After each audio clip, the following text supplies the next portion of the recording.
Earthrise. I love this photo because it shows that we are all fellow passengers on a tiny world ship journeying through the void. Our vessel is beautiful, but we are a heavy burden. As you all know, we use many more resources than it can sustainably provide. In other words, our beautiful little world ship is damaged and slowly sinking. Our best hope of repair is with science. We must continually invent new ways of fixing our problems. We can do this. We will have the technology. We may also have technology that will inevitably sink it. The fate of our voyage will be determined by how well we can answer a single question. Which technologies should we develop? In the last 3 minutes, 1,000 people were infected with malaria. 2 of those, both children, will die. If you could invent a technology that would eradicate malaria forever, would you do it? Come on, it's okay to show compassion in public. Everyone who would eradicate malaria, raise your hand. That's more like it. How about a local problem? How many of you here have been bitten by a tick? Raise your hand. That's a lot. Well, here in New England, the iconic image of American childhood, that of kids running freely through the woods, is increasingly threatened by the prevalence of Lyme disease and other tick-borne pathogens. If you could invent a technology to prevent tick-borne disease and let the kids run free again, would you do it? Raise your hands. But of course, it's easy to say yes to the benefits. The question is, what are the risks? How would we go about doing these things? Well, both of these are biological problems, so the answer must involve CRISPR. Now, CRISPR is a molecular scalpel that can be programmed to precisely cut and therefore edit just about any DNA sequence in any organism. And it's so easy that you can do it in your kitchen, at least in microbes, using a mail-order kit. Now, don't worry about that. In fact, you can drink everything in that kit and be perfectly fine. It's totally safe. In fact, each of us has billions of copies of CRISPR within us already because it's used as a defense system by the microbes that live within us. We've simply adapted it for genome editing. Here's how it works. Introduce into the cell the DNA that you want to insert, as well as the CRISPR system and instructions telling it where to cut. CRISPR will cut the original sequence, and to repair the damage, the cell will insert your new DNA sequence. It's that easy. If biology is written in the language of DNA, and it is, CRISPR is our pencil. And now that we have it, we should be teaching kids to use CRISPR to edit genomes in middle school biology class, right? I mean, we encourage kids to learn how to program and to tinker in their garages. Why not extend that to living systems? I'm seeing a handful of dubious looks out there. Perhaps you're concerned that we might inadvertently damage the ecosystems that we all rely on. Those are really the life support systems of our world ship. I think we can all agree you should be careful when you're tinkering with life support. But keep in mind that when we alter an organism, we're tinkering with something that has evolved to optimize reproduction in its natural habitat. And while our changes might be good for us, they're generally not good for the organism. So natural selection eliminates them. To give an example, we've spent many years reshaping the wolf into many different breeds of dogs. But are any of you worried that your pet is going to escape and outcompete the wolves in Yellowstone? Of course not. Out there, dogs fail against wolves, and engineered traits fail in the wild. But what if we could change that? Suppose that you could invent a technology that would let anyone who can alter a large organism using CRISPR, that is a living thing that you can see, to cause that change to spread over generations through the wild population. So anyone who could make a yellow fruit fly in the laboratory could release it and eventually turn all the fruit flies yellow. What would that do to the ecosystem? Almost certainly nothing. And that's true of most changes, but certainly not all. Suppose you tried to turn them all into males. Apart from the obvious downsides, the population would crash and possibly go extinct. And while initially only very few people would be able to use your technology, this is CRISPR, so that would inevitably change. So, a technology to alter entire wild populations and engineer ecosystems single-handedly. Good idea? Bad idea? Raise your hand if you would invent this one. Not many takers. What if I told you it was the same technology that could let us eradicate malaria and prevent tick-borne disease? It's a way of using CRISPR to duplicate a natural phenomenon known as gene drive. And not only does it already exist, it's been independently reinvented, which means it was probably inevitable. But scientists are morally responsible for the consequences of our work. And that means that someone bears the burden of responsibility for CRISPR-based gene drive. And if you must know who, well, why? Why do that, given that so many of you have reservations? Well, let's put that aside for the moment and look at how it works. Introduce into the cell not just your edited DNA sequence, but also the instructions for making and using the pencil. So CRISPR will erase the original sequence and write in the new one, plus the instructions for making and using the pencil. Once one copy goes in, it will produce the pencil and use it to erase the other copy of the original version and write in the new one. So now the organism has two copies. And here's where the magic happens. When that organism mates with a wild counterpart, all of the offspring are guaranteed to inherit the new version, the gene drive construct. And in those offspring, editing happens again. Which means that all of those organisms' offspring are guaranteed to inherit the new version. And in those organisms, erase, rewrite. Erase, rewrite. On and on through the generations, until, if you've done it right, you've altered every version in the local population, and very possibly every population of that species in the world. What might we do with this? We could start with the deadliest animal in the world, the mosquito. But that's unfair to the mosquitoes, because there are 3,500 species, and just 6 are responsible for nearly all mosquito-borne disease. 6 species that could be altered or suppressed to block transmission. Imagine a world without malaria, without dengue, or yellow fever, or chikungunya, or Zika, and with no risk of the next mosquito-borne virus to emerge from the jungle. We could use gene drive to immunize the mice that infect ticks with the pathogens that cause Lyme and other diseases. No infected ticks, no infected kids. And that's just a couple of applications in human health. What about the environment?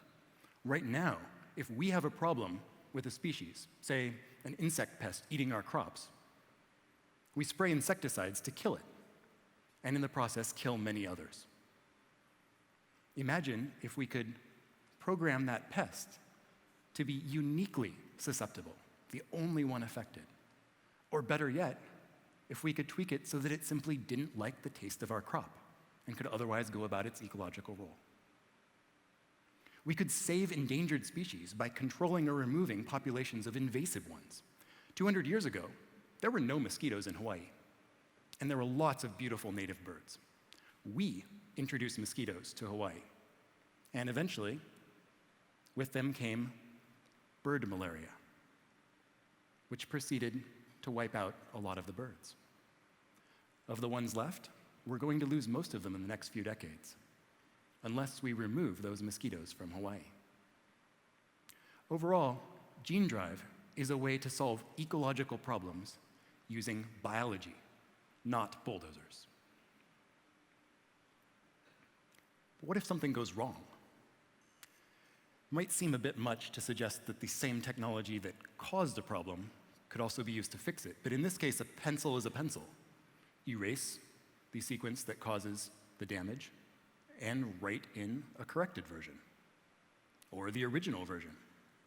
That's not to say that this will always work, and it's certainly not to say that there aren't any ecological risks. Of course there are. But if we are careful and cautious and humble, because we are just learning how these systems work, we can usually find out what might go wrong and make an informed decision. For example, before we consider using a drive system to alter a wild population, we should release lots of organisms that have the alteration, but not the drive system, into the local environment where it won't spread, and see what happens. Based on that knowledge, we can then decide whether it's worth proceeding. Of course, that requires us to be careful and cautious and humble. And right now, there is nothing stopping me or any other scientist from building any gene drive system that we want. Imagine a well-meaning scientist who wants to solve an ecological problem. They want to spur on the ecologists to run those tests to make sure that it's a good idea. So they build a gene drive system in the laboratory.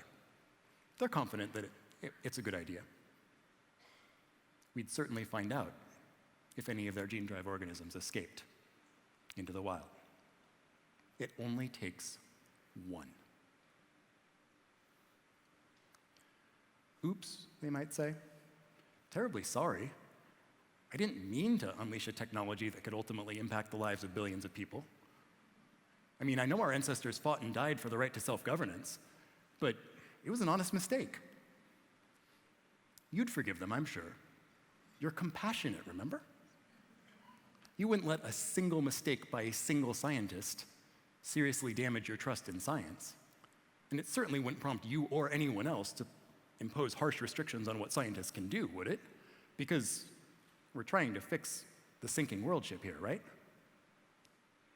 And if that's not bad enough, consider scientists might build a gene drive system using CRISPR without even understanding that that's what they're doing. In fact, it's already happened. Another group hadn't read our work, any warnings or recommended safeguards, and built a CRISPR-based gene drive in the lab to solve a lab-specific problem, nothing to do with wild populations. But they were good and careful scientists, so they did what they were supposed to do. They ran it by their biosafety committee, which also didn't see a problem.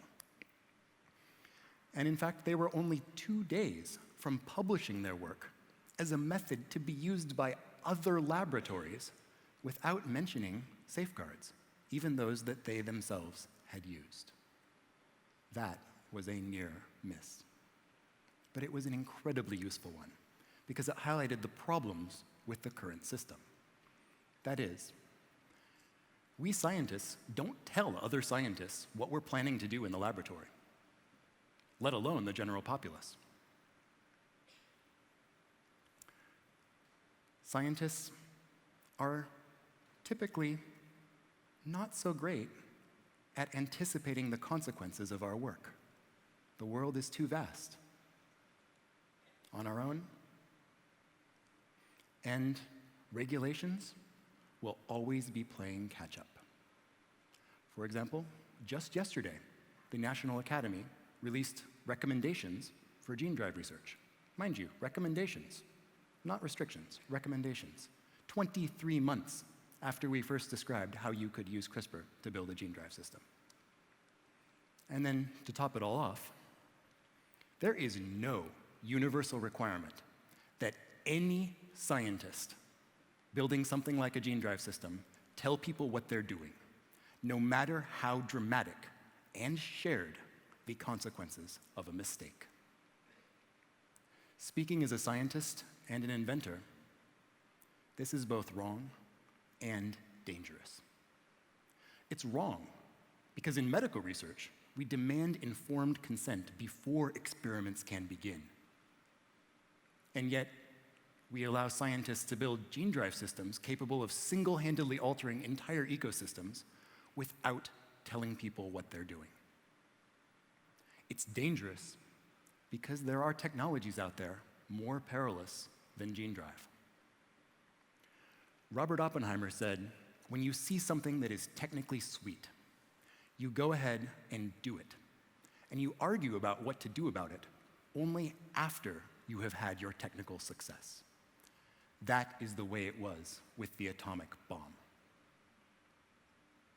To me, that sounds a lot like saying that it's easier to ask forgiveness than permission, even when you're building nuclear weapons, or dangerous viruses, or gene drive systems. Is that what we want? But it's worse than that, because right now, the scientific ecosystem actively punishes us for telling people what we are planning to do in the laboratory. There is no good reason for that to be the case. In fact, there's every reason for just the opposite. Closed-door science is incredibly inefficient. We waste time unknowingly duplicating the efforts of others, and it makes it really hard to find the other person who has the missing piece of that puzzle when everyone's doing their work behind closed doors.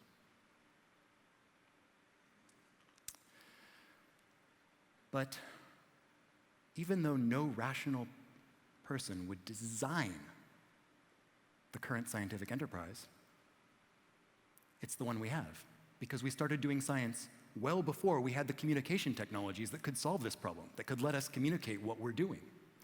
And science evolved to favor secrecy. Traditions are hard to change. So why did we tell the world about CRISPR-based gene drive? Because we wanted to describe capabilities, consequences, and detail available safeguards, as well as to call for openness and community guidance before we or anyone ran experiments in the laboratory. Because we wanted to set an example that technologies like this should always be developed in the light of day. We were professionally punished for it, but it was worth it. Sadly, that's not enough. It's hard to change the system, especially from within, and it still favors secrecy. Right now, it's easier to engineer biology than culture. But we must change the culture, because people deserve a voice in decisions that will affect them. Because there are technologies out there more perilous than gene drive, waiting to be discovered. But most of all, because our world ship is slowly sinking. And here we are, tinkering with its systems, with the lights off. This has to change. And gene drive is the key, the lever, the rallying point, the battle flag. Because gene drive, more than any other technology we have right now, demands a new approach. And if we can ensure that gene drive research is open and responsive, then that model could spread to the rest of science. But hold on a minute, you're probably thinking. Is democracy really the system we want to govern technology? Do you really expect the typical citizen to have the time and inclination to become well-versed in the technical details necessary to offer an informed opinion on this subject? Well, as Churchill said, democracy is the worst form of government, except for all the others. And it comes to a question of trust. Do you trust me with the power to single-handedly engineer ecosystems? Do you trust a scientist who has not spent a lot of time thinking about the consequences, or one that doesn't really understand what they are doing? I'll tell you who I trust. Local communities coming together to solve problems that affect them. You said that you wanted to solve malaria and prevent tick-borne disease. Thankfully, we're not affected by malaria, so I don't think we get any say in that. But Lyme disease is right here in our backyards. Many of you may have grown up in this area, running carefree through the woods. But my son will never do that. unless we intervene. I trust you to decide whether we should. And how? Imagine if local communities came together with scientists in New England town halls to make all the key decisions about whether and how to alter those local populations of mice that infect ticks. And if it works on a small scale, without a gene drive system, then we can start having discussions about scaling it up. It would be a grassroots, local, community-driven model of technology development, one that could be emulated by communities around the world. That is how we should do responsive science. But what about the open part? How can we ensure that gene drive technology is developed in the open? We can start by recognizing scientists who do things differently, who do share what they're going to do. But at the end of the day, you have to follow the money, because science is expensive. And that means that if we can successfully pressure funders, including our own governments, to require that gene drive research be open, then it will be. And we should do it soon, because we need increasingly powerful technologies. We will find them. And with closed-door science, we are mostly blind to the consequences. The blind pursuit of power brings only grief. It's true that it's easier to engineer biology than culture, but some technologies may be able to do both. So let's use gene drive to engineer an ecosystem, the scientific ecosystem. Let's use it to throw open the doors, to turn on the lights, and to repair our world. Thank you.